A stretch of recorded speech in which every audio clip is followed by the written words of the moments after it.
Paul arrived in the city of Corinth around middle of first century AD, having traveled the Roman system from Antioch in Syria all the way to Troas on the western coast of Asia Minor.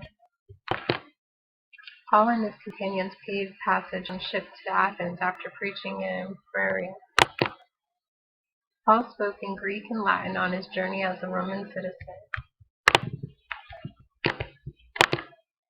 As Paul traveled and proclaimed the good news, he smelled the meat in the markets, heard the flute being played during worship, saw orators performing for crowds, and saw dozens of people following a rich man. Paul was a Jew from Tarsus. He proclaimed the gospel in a Gentile world. Paul was always telling men and women about God and what they did for them through his crucifixion, death, and resurrection of a Jewish man named Jesus Christ.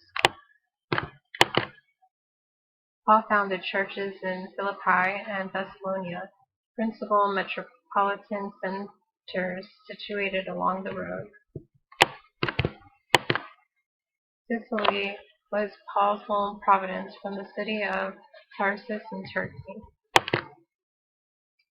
The Galatian churches received one of Paul's earliest letters. The book of Revelation was written to 7 churches scattered throughout the Roman province. Paul traveled the length of Via Egnatia, which reached Illyricum on the coast of Adriatic